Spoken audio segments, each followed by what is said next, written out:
안녕하십니까. 감사 스마일입니다. 2월 25일 화요일 아침 방송 기쁘게 시작하겠습니다.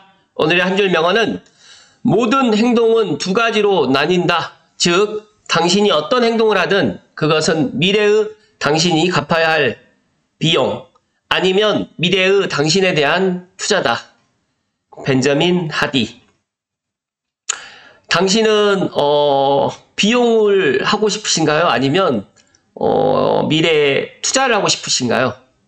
한번 오늘 아침에 생각 한번 해보시고 이왕이면 갚아야 할 비용보다는 미래에 그런 투자가 되면 더 좋지 않을까 생각을 합니다. SNS상에서 가장 주목되고 있는 인생을 되돌아보게 하는 사진 네 번째인데요. 주변 사람들 시선에 너무 의식하면 내 삶이 너무 무거워진다. 감사 스마일이 유튜브를 하기 전에는 그런 생각을 많이 안 가졌었는데 유튜브 방송을 하면서 특히 주 6일 방송을 하면서 주변 사람들 시선을 신경을 안 쓸 수가 없습니다. 사실. 하지만 주변 사람들 시선에 제가 흔들리지 않고 묵묵히 정말 일희일비하지 않고 정말 뚜벅뚜벅 걸어가다 보니까 더 좋은 일도 많이 있고요. 처음에 저에 대한 또 오해라든지 저에 대한 그런 평가가 조금 인색했던 분들도 시간이 지나니까 감사 스마일이 찐이구나 라는 그런 생각들을 많이 가지시는 것 같아서 오히려 주변 사람들 시선에 너무 의식하지 마시고 감수님들도 항상 내가 생각했던 것들을 작게라도 실천하시면 주변 사람들의 시선도 바뀐다는 말씀을 콕 하고 이야기 드리고 또 내 삶이 또 편안해진다, 무거워지지는 않는다는 말씀을 드립니다. 요즘에 반포 아파트 보시면 어떤 생각이 드시나요? 레미안 원베일리 가격이라든지 신반포 2차라든지 메이플 자이라든지 아크로 리버파크라든지 레미안 원펜타스라든지 레미안 퍼스티지라든지 많은 분들이 강남에 반포에 내 집 마련을 하기를 희망하실 것 같은데 감수님들 중에서도 반포에 아파트 가격이 올라가는 것들을 보면서 상대적인 또 박탈감이라든지 상대적인 또 빈곤감을 또 느끼시는 분도 계시겠지만 너무 그런 생각 갖지 않으셨으면 좋겠다는 말씀 드리고요. 저는 서울에 내 집 마련을 갖다가 굳이 제가 솔직한 제 마음은 저는 서울보다 서울과 맞붙어 있는 고양시가 더 좋다는 말씀 저는 드리고 물론 대한민국에 있는 사람들 또 세계 속에 서울이고 세계인들도 서울을 주목하고 있기 때문에 서울 아파트 가격은 떨어지진 않을 겁니다. 계속 올라갈 수밖에 없는데 중요한 거는 내가 희망과 그 다음에 어떤 목표가 있는 건 물론 중요하겠지만 예를 들어서 이제 내가 그런 희망과 목표를 갖다가 달성하기 위해서 내 모든 것들을 갈아 넣어서 예를 들어서 이제 반포 강남에 아파트를 샀다 라고 했을 때 과연 행복할까 또 하는 그런 생각도 좀 최근에 또 갖게 됩니다. 하기 때문에 감스님들은 내 능력에 맞춰서 내 집 마련하시고 또 종잣돈을 모으고 또 내 능력이 조금 더 확장이 되고 또 사업이 또 잘 되고 예를 들어서 소득이 또 늘어나서 아파트를 또 갈아타기 하면서 자산을 또 불러나가면 그게 행복이지 않을까 저는 그렇게 생각을 합니다. 물론 저랑 생각이 또 다르신 분들도 계시겠지만 한번 생각해 보는 그런 시간을 가지시면 좋을 것 같다는 말씀 드리고요. 리틀뱅님의 시향과 투자해법, 리틀뱅님의 커피챗은 거의 하루에 2편 올라올 때도 있고 거의 일주일 따져보니까 8편에서 10편 정도 좀 올라오는 것 같아요. 구독자 상당분들을 모아놓고 보니까 현재 부동산 시장 흐름이 보인다. 원래 지난주에 제가 리틀뱅님을 갖다가 모시고 방송을 한번 해보려고 했는데 제가 일정이 조금 일주일 정도 연기돼서 내일 고양시 부동산 대변화 창릉 신도시 효과로 시장이 들썩일 것 같다. 리틀뱅님을 모시고 내일 오후 5시에 라이브 방송을 할 예정입니다. 제가 지금까지 라이브 방송을 갖다가 이렇게 예약을 갖다 걸어놓고 좋아요가 시작하기도 전에 10개가 달린 건 처음인 것 같습니다. 그리고 또 시아TV님께서 리틀뱅님이 오신다니까 더욱 기대된다는 또 이야기를 많이 해주셨는데 이번 라이브 방송 수색 등산 뉴타운에 5시에 내일 오후 5시에 할 예정이니까 정말 많은 분들이 함께 해주시면 좋을 것 같고 혹시라도 궁금하신 사항 있으시면 댓글창이라든지 또 감사스마일 게시판에다가 또 남겨주시면 제가 모아서 또 실시간으로 또 질의를 해볼 수 있도록 하겠습니다. 감사스마일도 리틀백님 1월 초에 라방국 때 초대하고 난 이후에 거의 한 달 보름 거의 2달 가까이 됐는데 정말 시장이 많이 바뀌었습니다. 그래서 현재 부동산 시장도 너무너무 궁금하고 또 커피챗에서 저는 항상 보고는 있지만 또 감스님들 중에서 커피챗 구독 안 하신 분들은 꼭 본방 사수하실 것을 콕콕 하고 이야기 드립니다. 그리고 이제 삼성 매도 시기를 어떤 구독자님께서 리틀백님의 구독자님께서 이렇게 문의를 하셨나봐요. 삼성은 동탄보다는 녹본동을 보시는 게 좋다. 녹본동은 지금 지난주부터 손님이 늘고 있는데 녹본동 호가가 오르면 당연히 연신내라든지 은평구라든지 그다음에 삼성이라든지 지축 그다음 더 나가서 원흥까지도 이렇게 확산될 거다라고 또 이야기를 해주셨습니다. 그래서 이제 삼성 매도 시기는 은평이라든지 서대문, 마포 이런 쪽으로 좀 움직임이 있을 때 매도 타이밍을 갖다가 조금 지금보다는 조금 뒤로 가져가실 것을 또 이야기 드리는데 제가 생각했을 때 생각보다 지금 서울의 확산 분위기가 빨라진다라고 하면 제가 항상 이야기 드리잖아요. 서울이 움직이면 고양시까지 넘어오는데 빠르면 3개월, 늦으면 6개월이니까 2월 달부터 서울이 움직였으니까 3, 4, 5월, 빠르면 5월 전후로 해가지고 정말 빠르면 4월 달도 올 수 있겠지만 어찌됐든 간에 그렇다는 말씀 드리고 정말 만약에 늦어진다고 하면 올 여름에 또 이런 분위기는 고양시로 또 넘어올 것이다. 또 고양시 중에서도 덕양구가 서울과 또 맞붙어 있기 때문에 조금 더 빨리 올 수 있을 것이라는 말씀을 콕 하고 이야기 드립니다. 그리고 다들 알고 계시는 분도 알고 계시겠지만 이번 주에 27일부터 힐스테이트 메디알레 대주 1구역 일반 분양에 앞서가지고 조합원 모델하우스 방문이 있습니다. 감사스마일도 2월 27일 날 부동산 대표님들 모시고 아마 공개를 하는 것 같습니다. 그래서 2월 27일 날 지금 방문 예정인데 제가 대조 1구역에 대해서 조금 좋게 이야기를 했더니 감사스마일이 대조 1구역 조합원 아니냐 그런 이야기를 저에게 하시는 분이 있는데 아닙니다. 조합원 아니고요. 저는 제가 예를 들어서 가지고 있는 그런 아파트라든지 아니면 제가 소유하고 있는 아파트 또 예를 들어서 이제 할 예정인 그런 것들이 제 눈에는 상당히 좋아 보이는데 되도록이면 제가 그런 이야기를 안 드리려고 상당히 많이 노력을 하고 있다. 그리고 정말 허심 그런 것들 없이 제가 이야기를 드리는데 간혹 가다가 제가 또 제 눈에 또 좋아 보이는 것들을 조금 더 좋게 이야기를 드린 것에 대해서는 너그럽게 감스님들이 좀 이해를 해주시면 좋을 것 같다는 말씀드리고 다시 한번 대조 1구역 조합원분들 많은 시간 기다리셨는데 일반 분양에 앞서가지고 모델하우스 또 공개한다고 하니까 제가 알고 있기로 59A하고 74A 그 다음에 조합원 분양 타입인 84B 타입을 해가지고 3개 타입이 지금 모델하우스에 지금 구비되어 있는 것 같습니다. 제가 지난달에 실제 공사 현장에 다녀왔는데 이번에는 제가 연신내역에서 4번 출구에서 걸어서 제가 옛 생각도 하면서 위치가 지금 모델하우스 위치가 어디냐면요. 여기 큰 은혜교회 대조월드 빌라트 이쪽 부근이거든요. 그래서 제가 한번 연신내역에서 걸어서 힐스테이트 메디알레까지 한번 10분 조금 넘게 걸릴 수 있을 것 같은데 한번 걸어서 또 옛 생각도 한번 옛 추억에 또 한번 잠기면서 대조동 주민센터도 이쪽에 있는데 여기 대조동은 알고 계시는 분도 알고 계시겠지만 평지예요. 그러다 보니까 충분히 힐스테이트 메디알레 대조 1구역에서 물론 불광역과도 가깝고 그 다음에 부산역이라든지 역천역과도 가깝긴 하지만 제가 생각했을 때 GTX-A를 갖다가 도보로 걸어서 다닐 수 있는 그런 10분이 조금 넘을 수 있겠지만 어찌됐든 간에 걸어서 다닐 수 있는 신축 아파트 26년 10월에 입주하는 대조 1구역 힐스테이트 메디알레 감사스마일도 많이 기대되니까 감스님들 혹시 일반 분양 계획하시는 분들은 아마 일반 분양이 4월 즈음에 아마 입주자 모집 공고가 나오지 않을까 생각이 되고요. 아마 입주자 모집 공고 나오기 전에 감사스마일이 또 모델하우스 영상을 좀 담을 수 있으면 담아서 또 알려드릴 수 있도록 하겠습니다.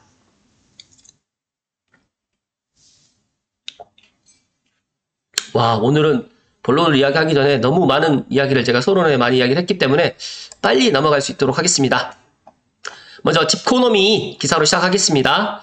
창조타운 들어서는 은평구 불광 연신내 부동산 관심, 서울시 국립공원원 부지를 매각한다. 27년에 이제 착공을 하고요. 일자리 유치를 지금 기대하는데, 제가 계속해서 이야기 드리잖아요.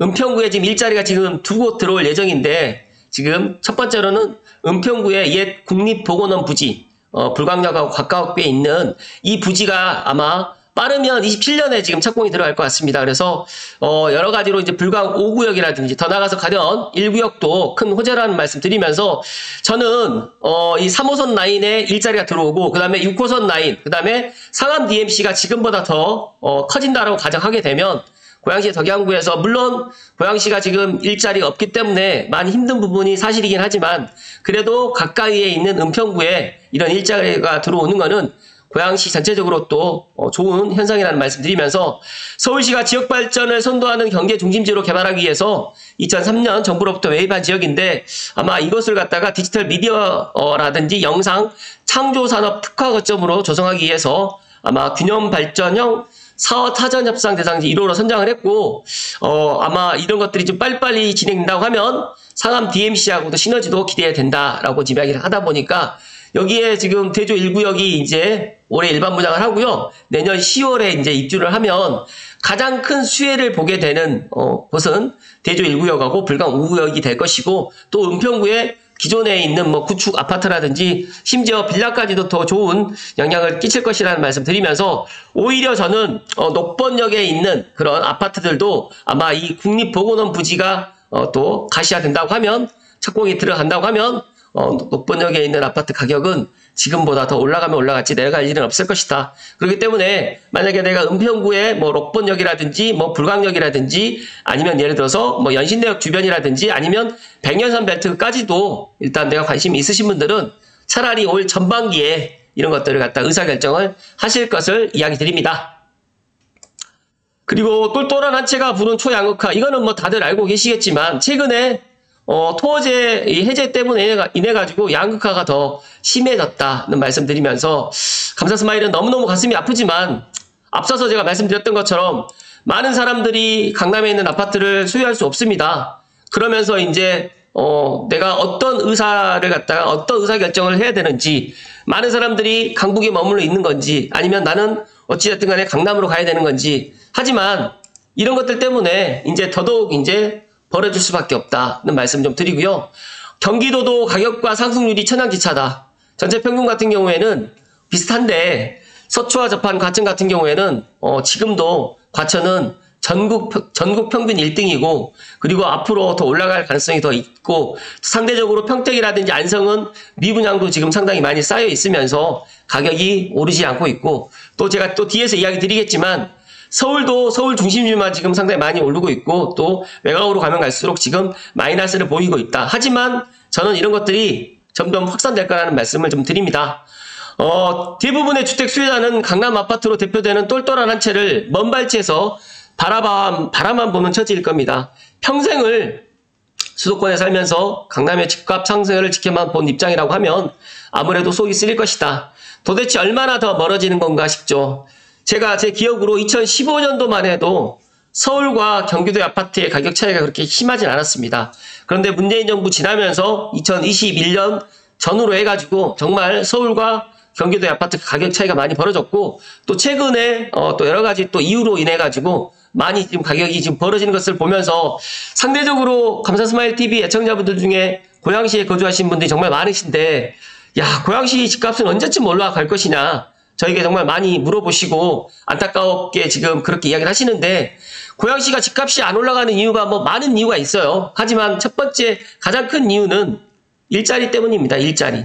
그런데 그 일자리를 갖다가 지금 고양시는 3중 규제로 묶여져 있기 때문에 그린벨트, 문화재 보호구역, 그리고 가장 중요한 가밀 억제권역에 관련된 이 법률에 지금 묶여 있다 보니까 어떻게 할 수가 없습니다. 그러다 보니까 3기 신도시가 지금 들어오고, 그 다음에 대공 역세권이 개발되고, 이렇게 되다 보면서 이제 일자리가 지금 들어올 수가 있고, 또 더 나가서 고양시 경제자유구역이 고양시에 지정이 된다고 하면 일자리가 들어오는 거고, 더 나가서 킨텍스 제3전 시장이라든지, 그 다음에 한류월드, 더 나가서 이제 아레나 공연장이라든지 이런 CJ 라이브 시티 포함해가지고 고향방송 영상밸리라든지 일산 테크노밸리라든지 이런 것들이 들어와야지만, 순차적으로 들어와야지만 일자리가 들어오게 되는데, 이런 것들이 지금 너무 더디고 지금 또 취소가 되고 이러다 보니까 너무너무 지금 이 집값의 부분에 있어서는 올라가지 않고 정체되어 있고 심지어 지금 떨어지기도 합니다. 하지만 저는 분명히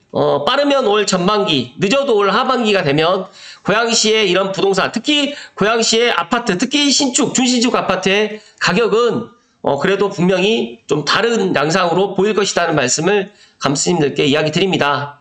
최근에 오세훈 서울시장이 이제 토지거래 허가구역 해제를 갖다가 하면서 뭐 잠삼대청이라고 해가지고 지금 강남에 있는 정말 이런 아파트들이 너무 가격이 올라가다 보니까 지금 매수자들이 대기하고 있다가 가격이 너무 올라가다 보니까 정말 묻지도 따지지도 않고 계좌만 나오면 거래를 하겠다라는. 그런데 그거 아시나요?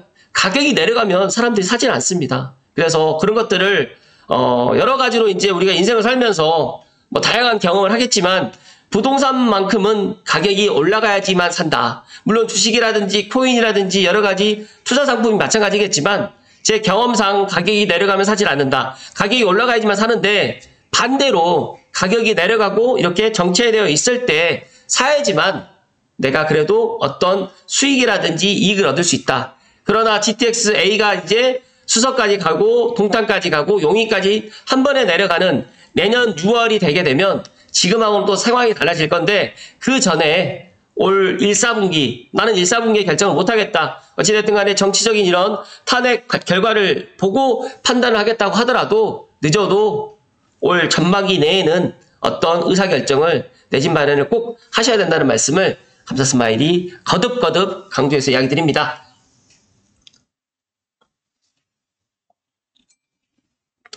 똘똘한 한 채 덕을 본 건 주택 수요자 중 극히 일부일 거고요. 많은 부동산 시장 전문가들은 말하고 있습니다. 자본주의 사회에서 양극화는 어쩔 수 없다. 하지만 이렇게 차이가 벌어진 주택시장에 어떤 후폭풍이 불어올지도 더욱 심각히 고민해야 될 때이다는 말씀을 이렇게 해주셨는데요.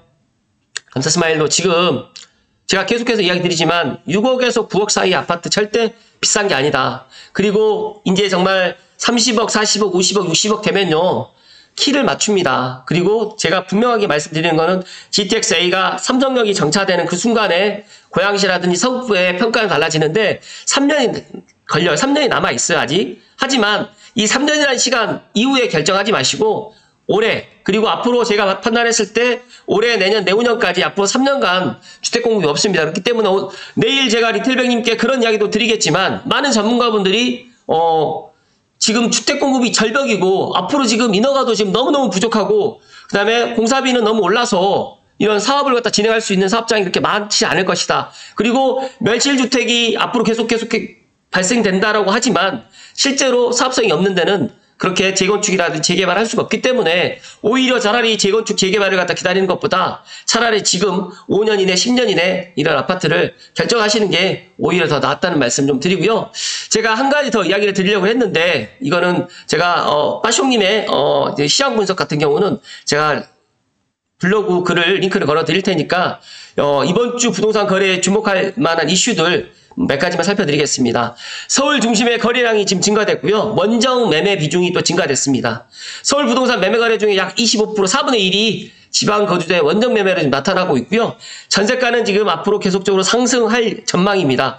최근에 삼성도 지금 투룸, 쓰리룸 전세가 지금 많이 없고요. 그 다음에 투룸은 아예 지금 월세가 지금 또 거의 없는 상태다 보니까 투룸을 갖다 구하시는 분들이 없으니까 쓰리룸으로 지금 가는 그런 현상도 일어나고 있고 또 금리 인하 오늘 이제 한국은행에서 기준금리를 아마 인하를 할 가능성이 높은데 이런 것들도 기대감이 있으면서 지역별 양극화는 어마어마하게 지금 벌어지고 있지만 저는 서울과 지방의 부동산 시장 양극화가 심화되고 있고 그다음에 서울과 수도권도 지금 양극화가 심화되고 있다고 하지만 저는 오히려 양극화가 심해지기 전에 오히려 이제 차라리 저는 이제 키를 맞출 것이다. 즉 다시 말해서 서울의 아파트만 가격만 뭐 강남과 잠실만 가격이 올라가는 것이 아니라 서울이 올라가게 되면 서울 외곽 지역으로 확산이 될 것이고 그리고 난 다음에 서울과 맞붙어 있는 지역은 가장 빨리 반응을 보일 것이다. 라는 말씀을 감사스마일이 강조해서 이야기 드립니다. 여기서 마지막 결론을 드리면 부동산 시장의 변화를 갖다가 우리가 시장을 갖다가 직접 보고 판단을 갖다가 해야 되겠지만 저는 이런 뭐 통계라든지 이런 제가 아침마다 지금 이야기 드리는 이런 것만으로도 가지고도 충분히 확인할 수가 있고요. 또 내일 제가 여러 가지의 이제 리틀뱅님과 지금 이야기를 드리겠지만 저는 감스님들이 이런 부동산 관련해 가지고 이런 견해라든지 식견들이 좀 넓혔으면 좋겠다는 그런 생각이다 보니까 조금 다양하게 제가 고양시라든지 그 다음에 이쪽을 더 국한적으로 이야기를 드리는 게 아니라 서울 전반적인 분위기라든지 또 여러 가지의 그런 이야기들을 또 내일 드릴 테니까 내일 꼭 오후 5시에 꼭 본방 사수해 주실 것을 이야기 드립니다. 고맙습니다.